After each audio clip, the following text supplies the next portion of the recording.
Oh, shoot. Oh, oh.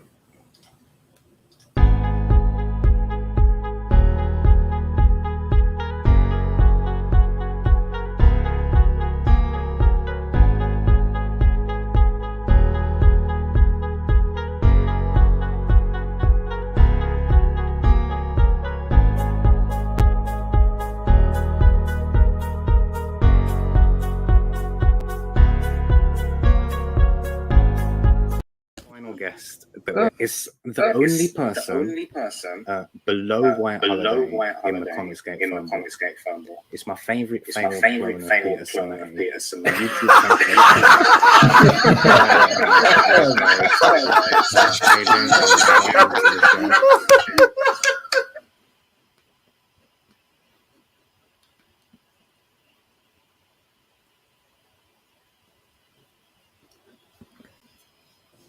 Hello. Welcome to WyzGyz Entertainment. This is your host, Wyman. We are joined today by our very special guest. Is it pronounced Chimera? Yes, sir. And that is an amazing intro. Thanks so much. I love the CGUK folks. Yeah, they're mighty cool. Let me see here. So, excuse me. Sorry about that. No problem. Welcome. Thanks for coming on. Thanks for having me. And welcome, Madanui. How's it going? Hello. Good to have you on the show finally. I guess, as you alluded to off air, that this is the very first time we've formally been on the stream. I believe so. That's pretty trippy. So, how are you, man? No, fine. Just wrapping up work and trying to get on more streams. No, sounds like a plan. And let's see. All right. As you may or may not know, it's customary on my channel to kind of do a deeper dive. I love to learn about the creator's quote-unquote origin story. Would you share with us, what kinds of things you were into when you were younger, whether it be comics, toys, cartoons, movies, and then what were the main milestones or points in your life that led you down this road to where you're now making your own crowdfunded books? Sure. I'll start with my, origins. I grew up in the Midwest and basically the 90s, and I guess the stuff I grew up with was Pokemon cards, Yu-Gi-Oh, animated TV shows, because everybody likes to point to the 1980s stuff like Thundercats and He-Man and all that stuff, but I really think the 90s and early 2000s had some of the best stuff, and then I think it all just dropped off around 2005. And coincidentally 2005 being the first time I started reading comics, but I started out with animation. It's pretty impressive you're drinking that whole thing. Sorry. No, it's okay. And you started in animation? No, I mean, I started watching animated shows. Yeah, no. Oh, hell no. I did want to be working animation when I was a kid, but I could never get out of a cartoony style. And yeah, I started out with animated shows, just Cartoon Network, Boomerang, and then I discovered comics when I was 12. Funny enough, it was after my brother and I were caught shoplifting Yu-Gi-Oh cards, and so we had to find another hobby. Oops. Yeah, we got so arrested. So yeah, it was in 6th grade when I started reading comics, and it was after I got busted for shoplifting. So that's at the same time. Was it one of those things where the shop owner just kind of smacked you on the head and told you to leave, or did you actually get arrested? Yeah, kind of like that. Yeah.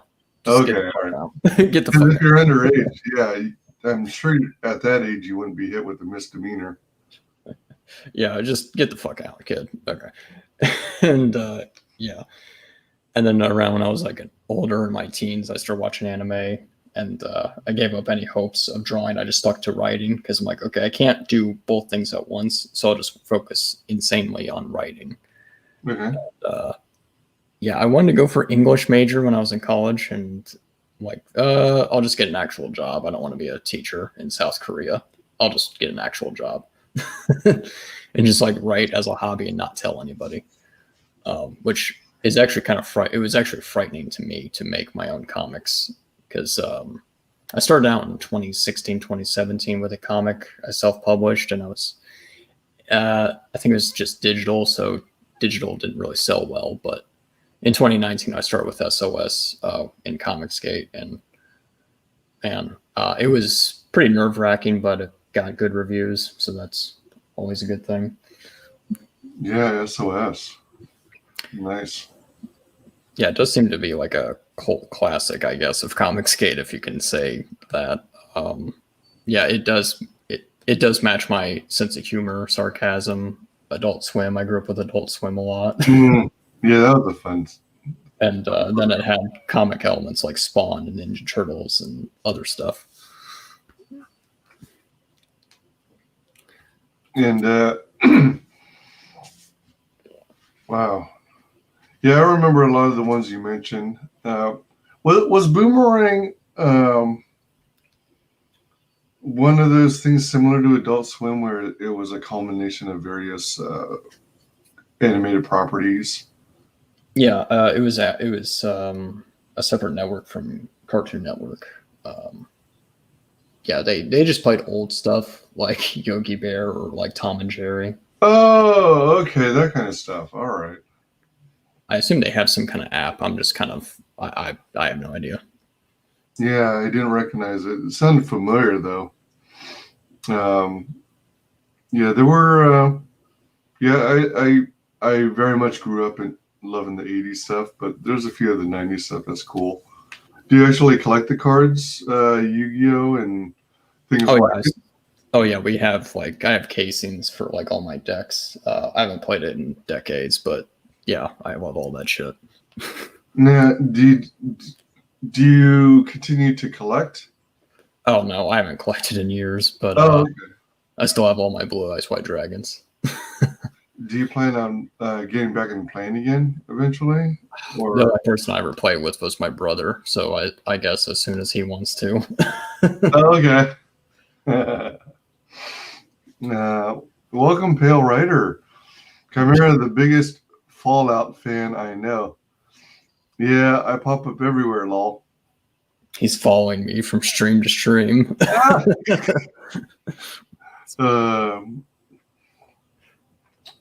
You've got one of those fans. There we go. Yeah, right. You know, who goes on all of your tours and stuff. That's pretty cool. Pale Riders, good people. Yeah. So, I mean, how did you get to doing SOS to begin with? I mean, you said you want. Well, let me go back further. So, you made a decision at one point that you wouldn't be able to do both writing and drawing. So you opted for the writing aspect. Oh yeah. What was the decision behind that? I mean, well, I was like 15 when I think I gave up hope, but I wasn't really crazy good at drawing or writing at the time, so I just had to pick the easiest option, which was writing, and I didn't even improve until my like early 20s. So it took years.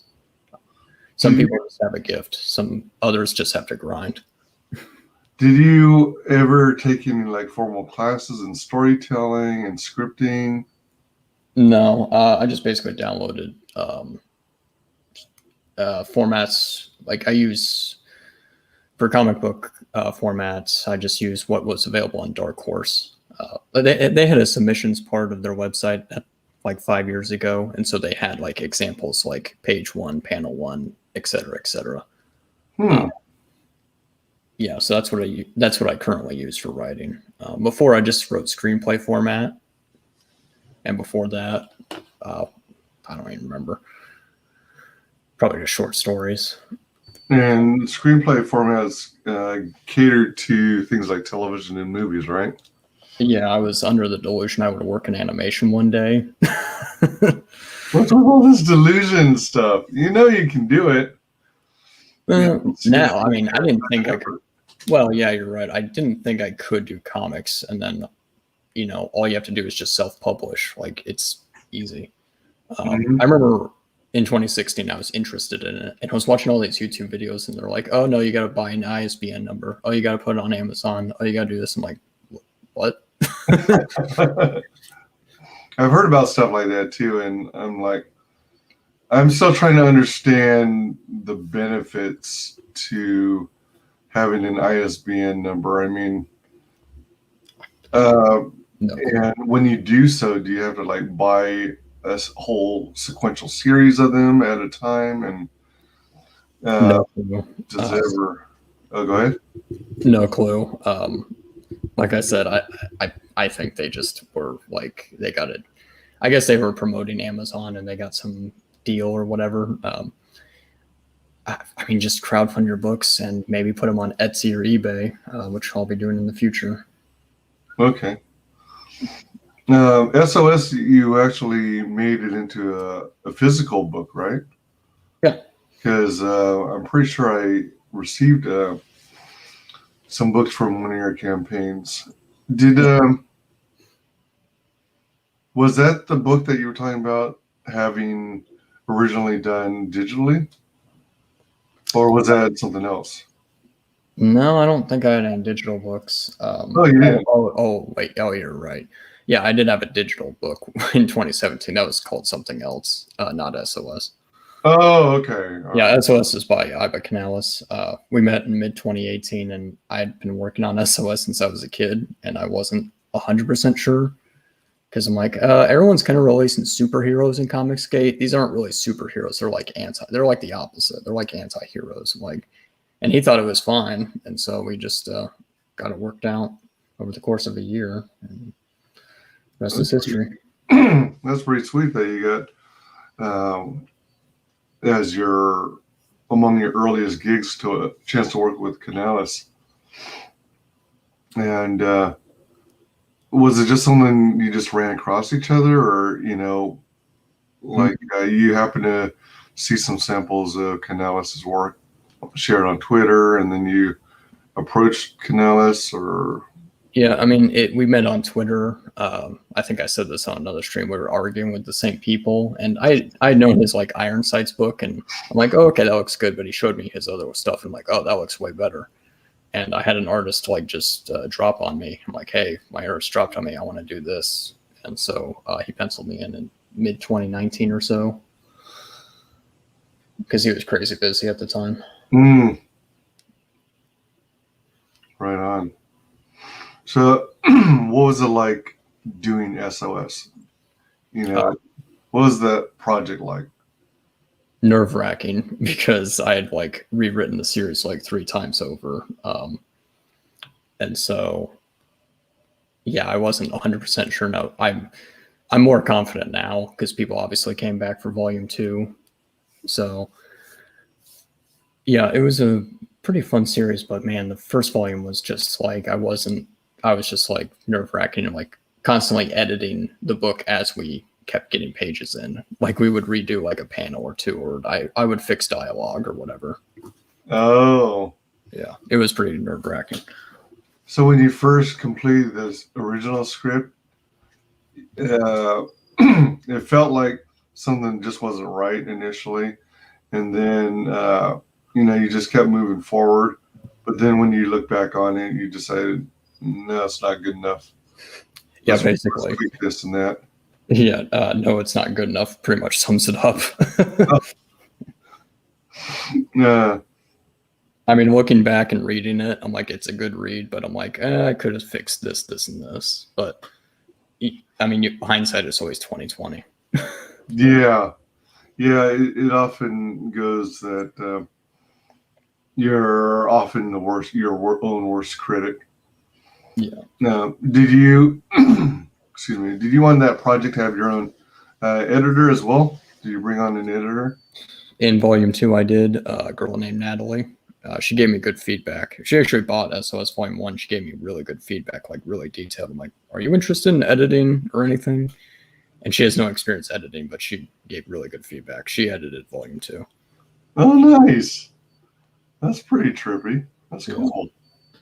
And it was so funny. She wasn't even Comicsgate. She just happened to run across Canales because he was arguing with somebody, and she just happened to buy the book. Like, it was hilarious. You're happy. Small world.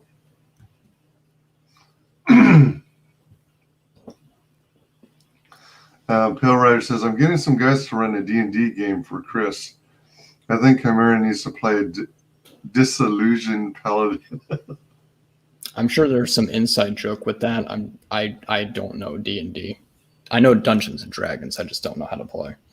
Right. Yeah. I played a little bit like in the 80s, but never went hardcore into it at all. You know, that's cool stuff though. Excuse me. And so did you actually finish SOS Volume 2? Did you get that fulfilled and everything? Oh yeah, that fulfilled last month. Yeah. And then now you have Testament graphic novel, which is funding right now. Speaking of which, if you haven't backed it, be sure and back Testament, the graphic novel. It is funding. If you've already gotten yourself a copy, consider backing again. Back it once, back it twice, back it 3 times a lady. And if you aren't at this time in the position to where you can back it, consider sharing it all over your social media so we can get more eyeballs on this project. So it looks like you're at 160% out of a $4,000 fixed goal. Nice.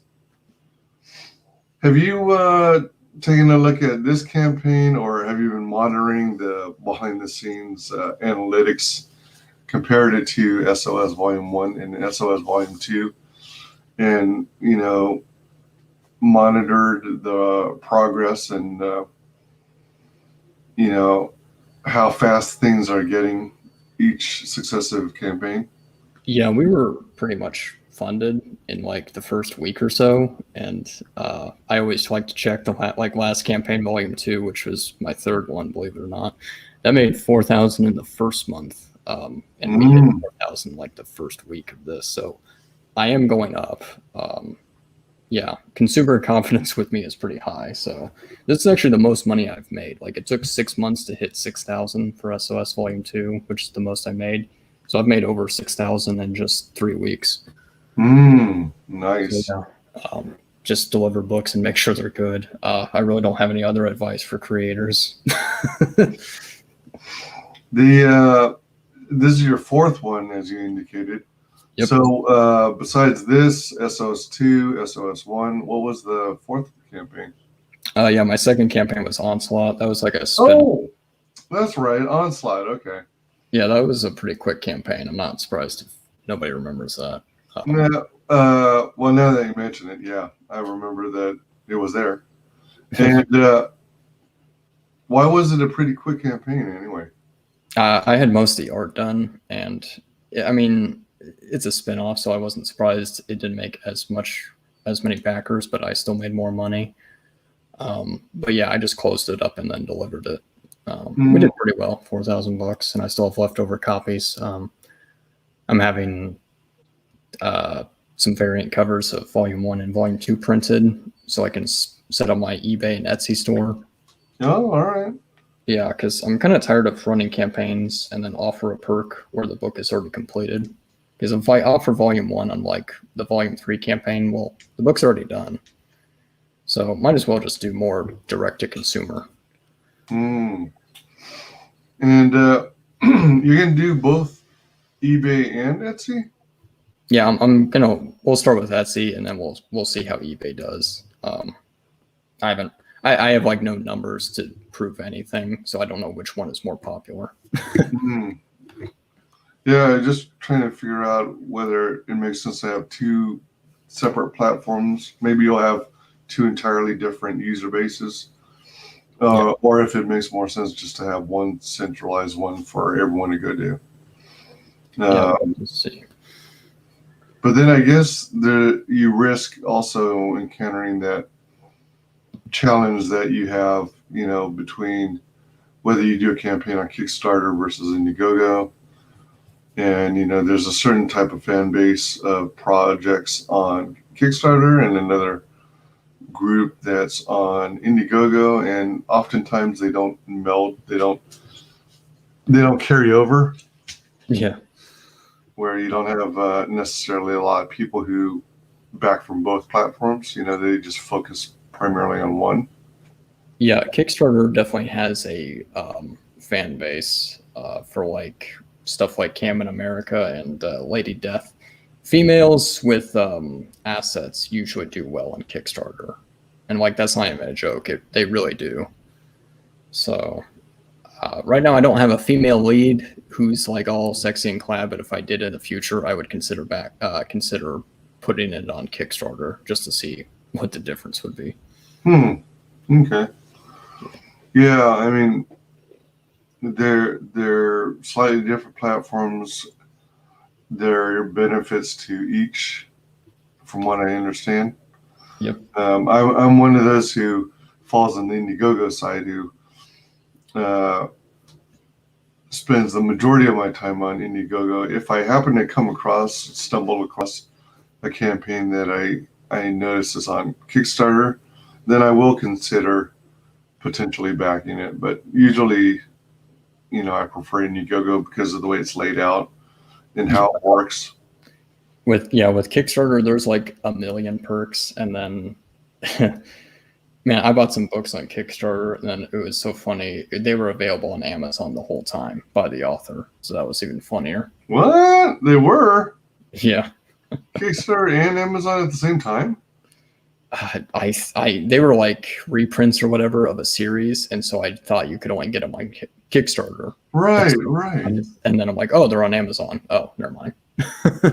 That's kind of a strange concept. Weird. Well, I mean, if they're already selling on Amazon, then why even crowdfund?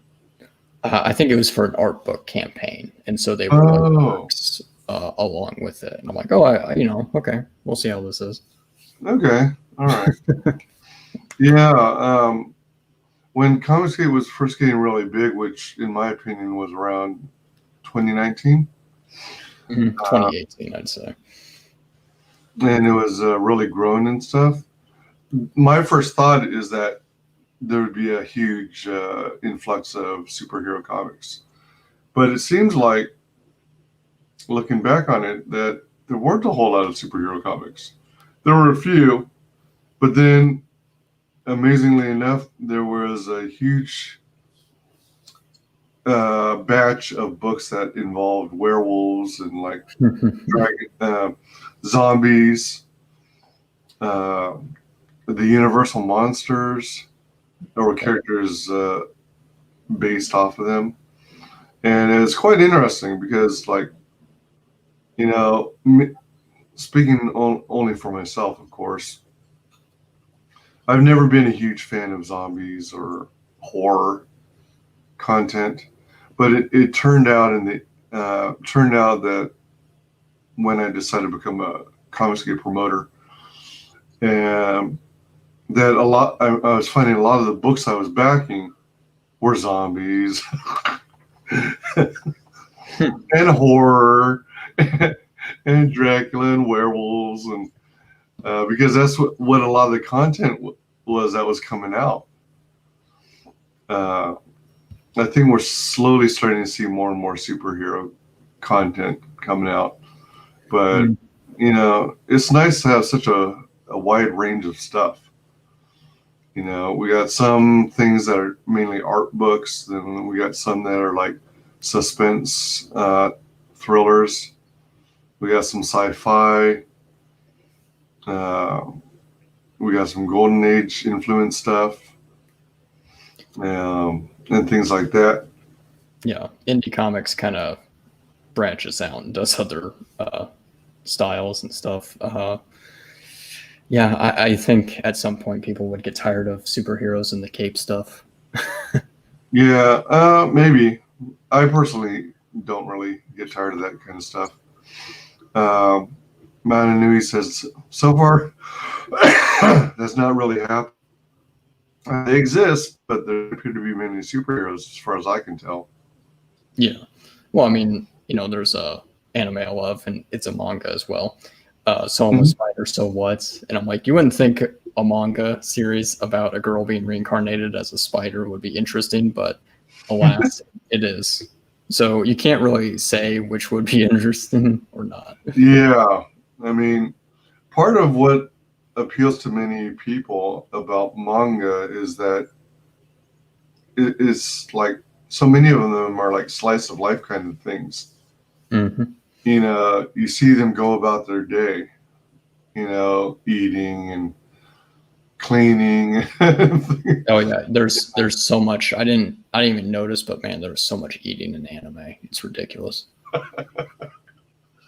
There's so much like food, just nom nom nom nom. Yes, yes. Close-up shots. Yeah, it's pretty funny.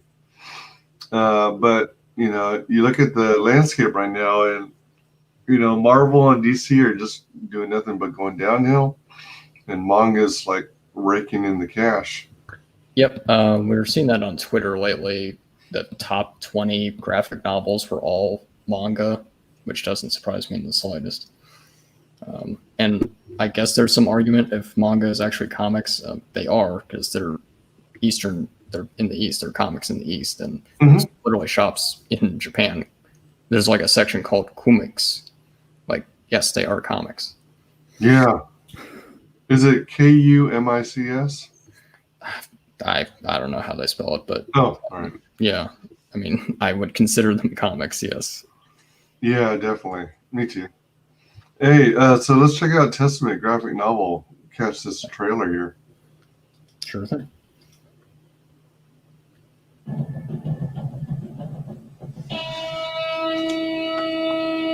On the harsh planet of Bonn, a young swordsman fights for his survival. Carl von Magnuson is on a quest for revenge against the ruthless King Albrecht, who murdered his clan. With the aid of a group of rebels, Carl sets out to overthrow Albrecht and restore order to the kingdom. Testament. Only on Indiegogo. Yep, WyzGyz is the man at trailers. I was gonna say it sounded like it sounded and looked like a WyzGyz production. Let's see here. They're for all intents and purposes a Japanese comic book. Yep. Yes. Yeah. At one point, I went out and bought a bunch of just a variety just to check out, but now I can't find them anymore. They're probably mixed in with all my comics, my Western comics. Yeah. So, go ahead. Yeah. Oh, I was just going to say the latest manga I got was Chainsaw Man Volume 2, which was also listed on the top 20. Oh, really? Yeah. I heard about Chainsaw Man, but I haven't really seen any graphics or anything about it. Have you read it yet?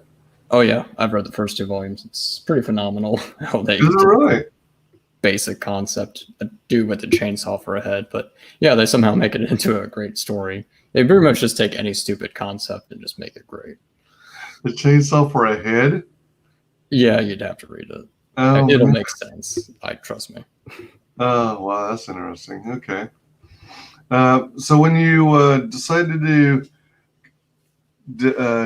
on a funding goal, you decided to make it 4,000 fixed. Is that primarily to cover your costs for the talent you're hiring, as well as cost of the mailers, the shipping and handling? Pretty much the art. We got a head start on all the line art. Like we were 30 something pages in, and we had some colors. So I just needed 4,000 to finish everything. So far we exceeded that. I can pay for printing and shipping. Gemini mailers and bags and boards are cheap. So very cool. I think I actually have plenty left over from my last campaign. And you're doing all your own fulfillment, I guess? Yeah, I used to use the fulfillment company, but it's just not worth it. What was it you learned about working with a fulfillment company that you decided that's not the way to go? Oh, I just want to make sure I can keep I'd have to email them like, hey, I need this tracking number and wait a few days. Like, no, I need everything instantaneous. I need to know where every package is. And plus, I didn't have any bookmarks or prints or anything until volume 2, which was my 3rd campaign. Because my first 2 campaigns were just the books. Okay, all right. And people seem to back because they want the goodies, prints, bookmarks, trading cards, all that stuff. And so I would have to fulfill that myself. All right, yeah. That's a very good point. Being able to know where the progress of everything on your campaign instead of having to deal with the middleman and wait and wait. And yeah, I mean, there's a certain part of the fan base and population who are mainly interested in the books, and then you've got a bunch of people who are into the swag. Let me see here. Matanui says they're only mixed in with Western comics by people in the industry that are trying to ignore their industry is slowly dying. Yeah, I think a year ago or maybe 2, it's hard to keep track nowadays, they were celebrating oh, graphic novels are just, they're selling. And I'm like, okay, well, 50% of them are manga. Like, you're not supposed to be celebrating your competition. Right. Yeah. And what I meant by some of the manga books that I purchased being mixed in with Western comics is that I literally have some, long boxes full of comics, and as opposed to putting them in separate boxes, I think I might have put a bunch of the mangas in with those, Western sized comics. So you've got 6424 for one USD, 404 backers, 5 days left. And how did you lay this out? Did you go with 2 30-day rounds of funding, and or did you go with 1 60-day round of funding? Oh no, this is just our first month, but I don't think I'll extend because I've already beaten. My goal was to beat my money count for my last campaign. We easily did that, so I don't feel need to extend. Oh, really? So are you even going to go in demand, or are you just going to cut it off after 5 days? No, we'll keep it in demand till August when I fulfill. Okay, all right. And are you making any major changes when you hit the conversion point from funding to in demand? Not really. So, all right. So the main driving factor to not even doing another 30-day extension is so that is just making sure you hit you not only hit but exceed your previous earnings of backings. Yeah, pretty much. Last project. Pretty much in my last campaign, I was maybe certain circumstances of 2020 played into the fact, but in my first month I made 4,000, and then the second month I made 500, and I'm like, man, that's such a drop off. I'm like, why even bother extending? But maybe it was because of certain elements like the election or COVID, but blame it on COVID. Yeah, I don't know. I didn't see a big, thing on my second campaign either. So, you should vote for SOS Volume 2, the party for the people. So 5 days left, then it'll go in demand. Around August is when you anticipate fulfilling, right? Yeah, July will pretty much be lettering, editing the colors, getting proofs, and just making sure everything's perfect. But I would like to ship in July, but let's just say August. And let's see, who's your artist on this project? Juliano da Silva, Brazilian guy, and Marcos Martin did the colors. He did Dixie Rose for Matt Fowler and Prospectors. Mm. Yeah. And that's one of the, I think this is when I revamped it. So I put the splash page. It was like the last page. And so it's such a good page. So I just put it at the very top instead at the bottom. Gotcha. There's our hero, Carl von Magnuson, and his pet wolf entering the capital city. Mix of modern and fantasy.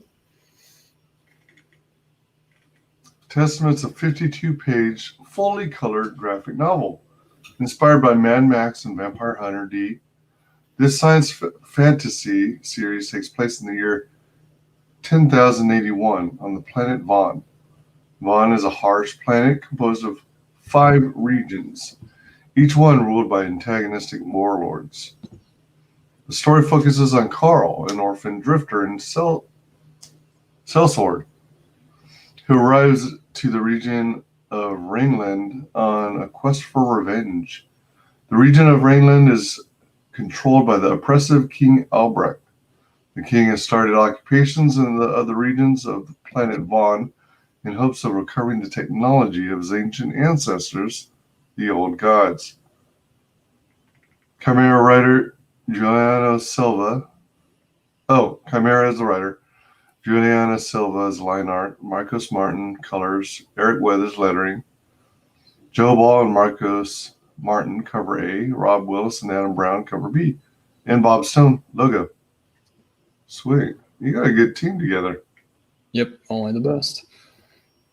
And the Rebel Willis cover is only on this campaign, so it won't be reprinted or anything. I'm trying to, going forward, I think I'll just make everything exclusive like that. Haven't made up my mind in the future what will be the main cover. I assume the Joe Ball, but maybe something else. This is a cool one. I like that a lot. Yeah, it pretty much shows you everything, and then Rob Willis right there. Oh, man. That's pretty badass. Yeah, Adam Brown is a good colorist, too. I love the glowing eyes here. Yep, mutated wolf. And the architecture, the detail. Yeah. I remember I was on a stream and someone said it was like Bloodborne. And I'm like, well, yeah, it's Gothic because Bloodborne was Victorian times. And this is like Imperial Germany, Victorian as well, 1800s. But also, modern stuff or futuristic stuff like motorcycles and guns. Yeah.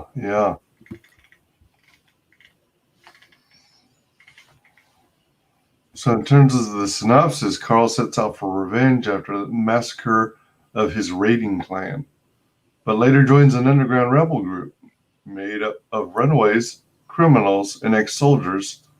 The rebel group intends to overthrow the king and establish order to Rainland. Along the way, Carl learns of his bloodline and the power he inherits. Yeah, it would be kind of boring if the character had no powers. So, pretty much every comic book character's always have powers. It's a cliche, but it works.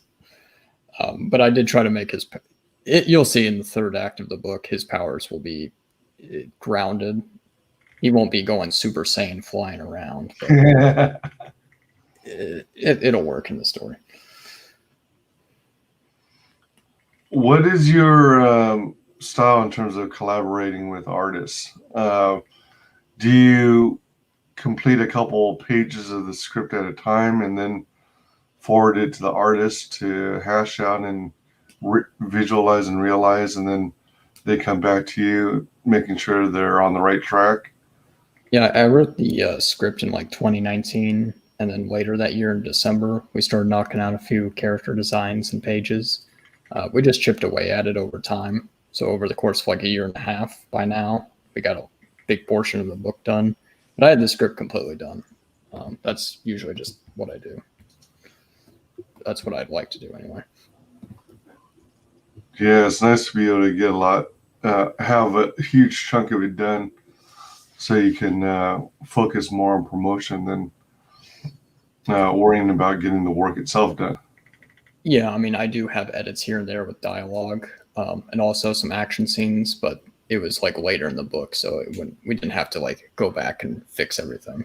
Nice. I think only a few pages we had to go back. and like, no, do this instead. But it was only like 2. Do your artists work traditionally or digitally or both? Oh, this is all traditional. I Right. I think I did ask him for original art. We'll see in the future. He'll mail me a bunch of stuff. Probably not on this campaign. Probably just on the second one. So is this? Do you say you recently updated this? So it's pretty current in terms of the progress. Yeah, that's actually from yesterday. So we're 42 pages for the main book. I did a test page for the preview ashcan just to see what it would look like. And then we're almost half done with colors. The colors will probably take the longest, so that's why I'm putting it out in August. All my campaigns were easy to do up until now because they're all black and white, but these campaign colors really do take a long time. Just how it is. Right. And you got both covers completed. So once you're done with inks and colors, then all of it at once is going to letters? No, I'll send it to my editor, Steve Dye. He'll go over the colors. Because, like I said, I'm just a writer. I don't really do the whole art thing. I mean, I'll catch things, but for the most part, I'm not really good with colors. And so he'll give me an honest opinion about what the colors are if they need fixing. Oh, all right. And if you need to make adjustments to the colors, if it's traditional, does it take a chunk of time to get that corrected? Colors or digital? Oh, okay. All right. Yeah. Pencils and ink are traditional. Maybe I should have clarified that. Good deal. More interior art, so you get a good idea of what you're looking forward to.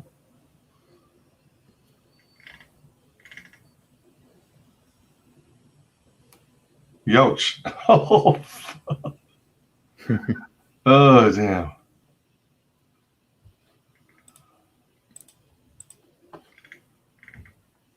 And there's some fantasy elements you see there with the goblins. I'm working on the lore and world building for the future. I might do like some lore. You know how D&D has like background and stuff at the end of the book. So I might do that to explain some of the world. But yeah, non-humans are treated like slaves. Like, goblins, orcs, and all that stuff.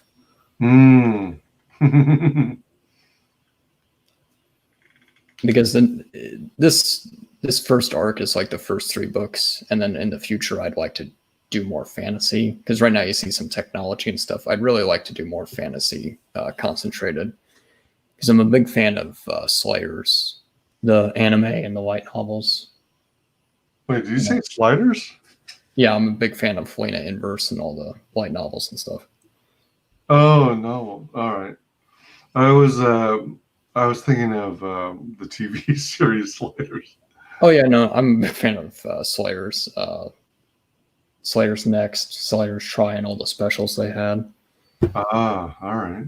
Yeah, I love fantasy. I think that's where the guy got his inspiration from, was D&D. Oh, cool. Edwin the Ace is live on Indiegogo Acevedo. Hail, peeps. Hey, Edwin. Just read SOS 2. Really enjoyed it. Awesome. Yeah, I was really worried about, because sequels, you never know if they're going to do well. So I was really worried about that. I'm glad people enjoyed Volume 2. Yeah, for sure.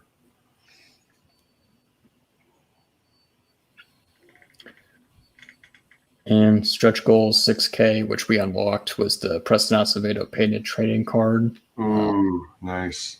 7K, I got to update that, but it'll be 8 pages of bonus story. So if we hit 7K, at Preston will do an 8-page like painted story. Like it'll all be painted and stuff. Oh my gosh, that's going to be awesome. So that'll be 60 pages, not 58. So I got to change that. Wow. 8K, Joe Ball is lending me his character from Death, that huge guy with the sword. So we'll do a crossover print with Carl, the main character, and then his character for a print. And 10K, Donald. I have that art, so Donald DeLay will get a trading card from him. Oh wow! Yeah, I got the art for that already. Nice. Wow. And yeah, I posted some more interiors that were colored lately. So there's the main bad guy, King Ulbrich. So it's kind of like Germany. Everyone has like Prussian or Imperial Germany garb and swords. Mm-hmm. Here he is threatening one of his generals.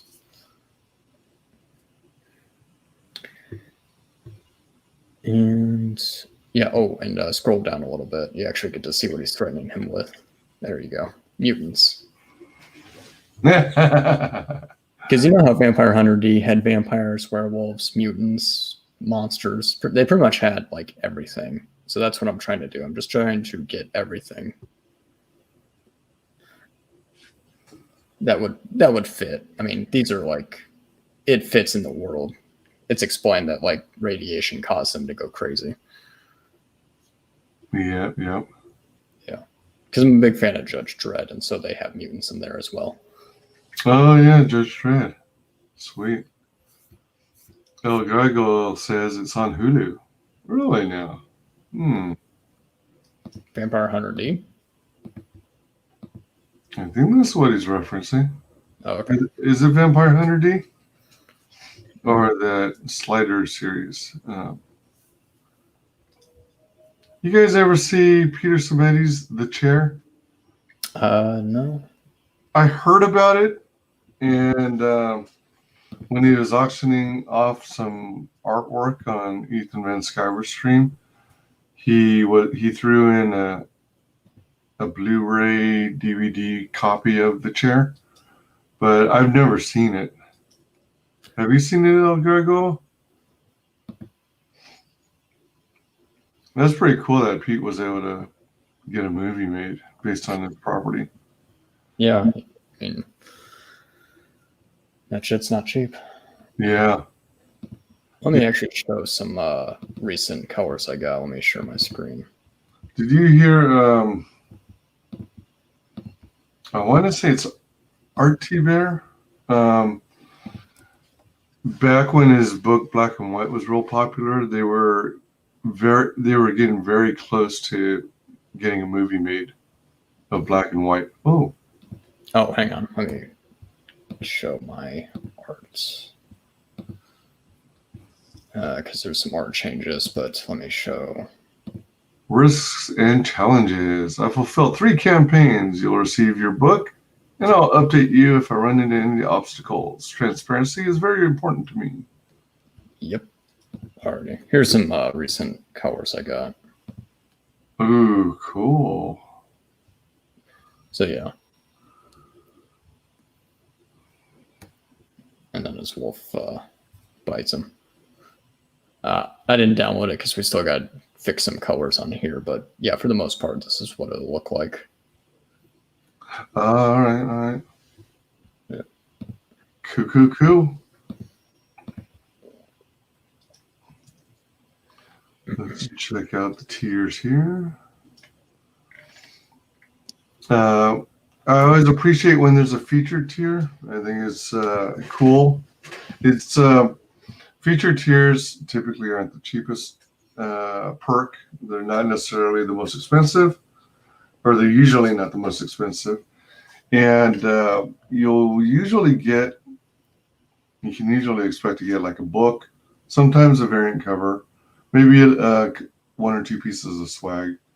But it's a good way of getting like, you might say the best bang for your buck, and also get a good feel for what the project is about. What the story is they're conveying, the creator wants to share with the world. On yours, it comes with both covers plus the Ashcan preview. Yep. Ashcan preview is about 12 pages, so I only felt like charging $10. I just can't justify charging more than that. I thought about adding more pages to it, but we would run out of time. So it'll just be 12 pages of the next book. Gotcha. That's for $50. So that's pretty darn reasonable. You got the Testament Willis cover, and that's the the physical book, right? Yeah, everything's physical. I don't do digital anymore. All right. Then you got the Testament Joe Ball cover. Yep. There's this one over here on the left too. Sweet. Yeah. Are these? Oh, go ahead.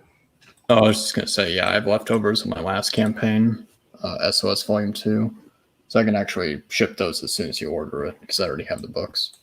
Oh, okay. That's those Volume 2 leftovers. You got 18 copies left.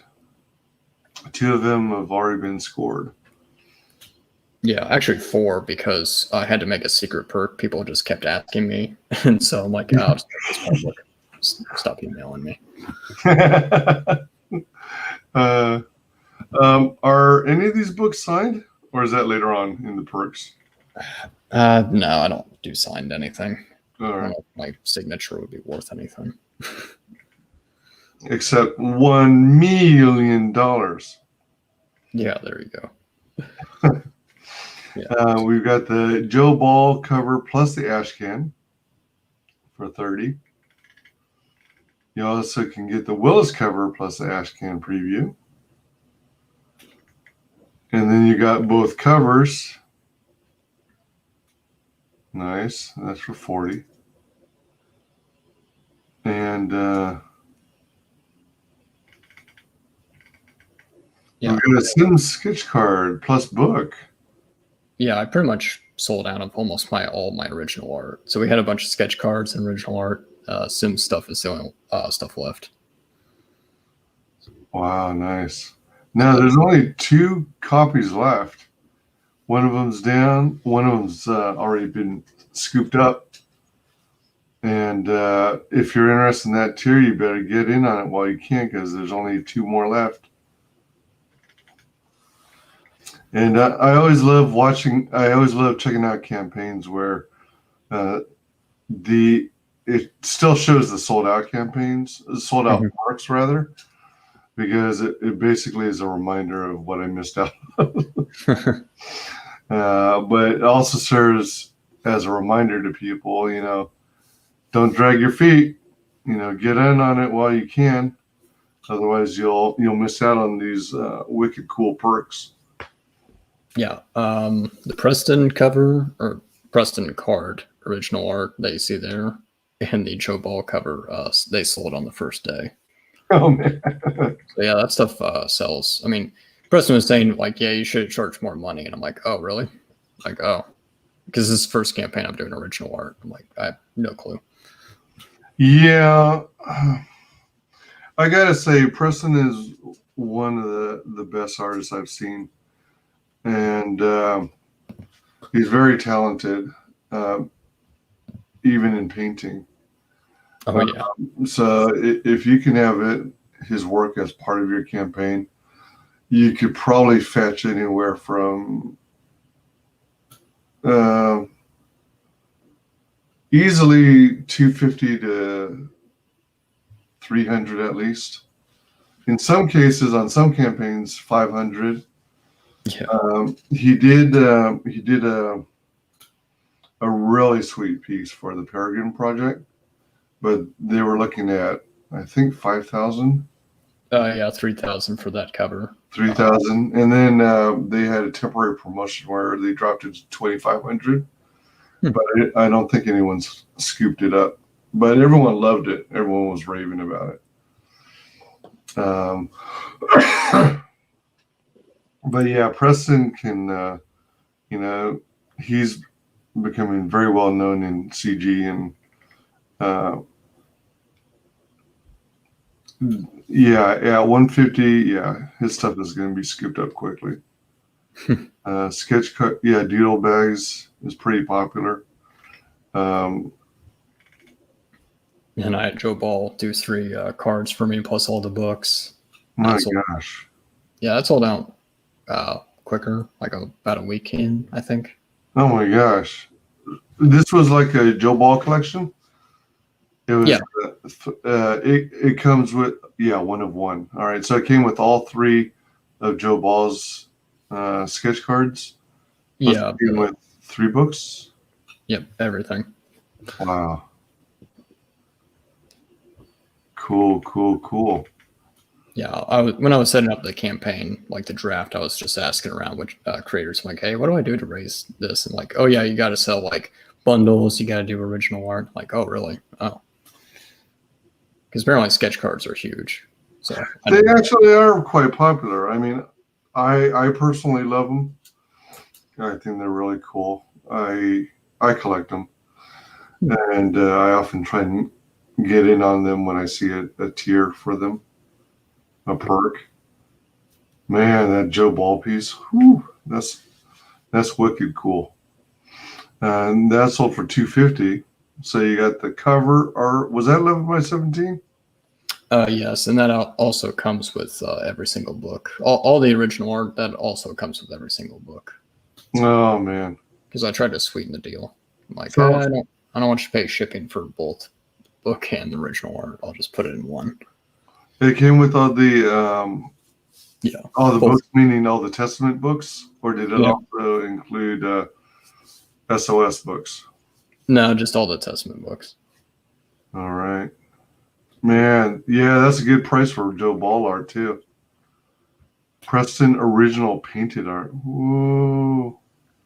Yeah, it figures it would have sold. Yeah. Yeah, we unlocked that actually a week ago. So Man. thinking of making that metal because Phoenix Animation does a bunch of metal stuff. So I was thinking of making it metal. So my trading cards actually last the test of time. Yeah. Yeah, Phoenix Animation is getting a lot of business because people are really digging those books. I mean, those metal bookmarks and stuff. Yep. Yeah. I like them a lot. And then the original art Rob Willis cover for $1,000. Yeah, that was like nearing the end of the campaign, like the ending of the first month. I figured someone would grab it eventually. Yeah. Man. Yeah, if you get Preston to do some more work for you, get the price higher. Yeah.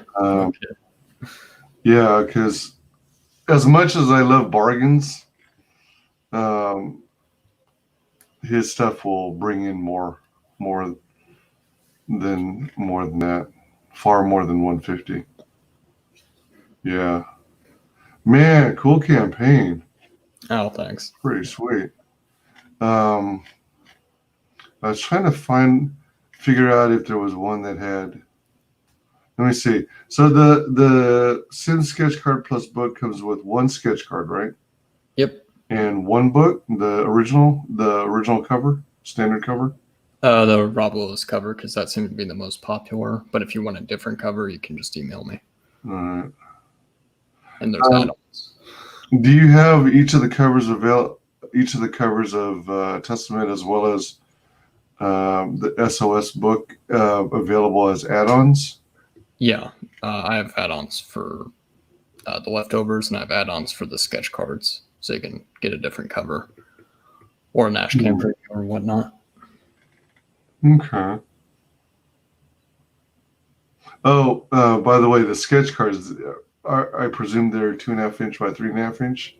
Yeah, 2 by card size? 2.5 by 3.5. Yep. Yep. All right. Makes sense. Cool, man. Cool.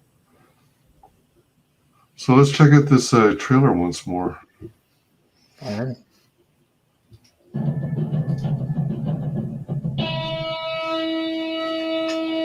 On the harsh planet of Vaughn, a young swordsman fights for his survival. Carl von Magnuson is on a quest for revenge against the ruthless King Albrecht who murdered his clan. With the aid of a group of rebels, Carl sets out to overthrow Albrecht and restore order to the kingdom. Testament. Only on Indiegogo. Right on. Trailer by WyzGyz. 5 days left. We're at 6454, 105 backers.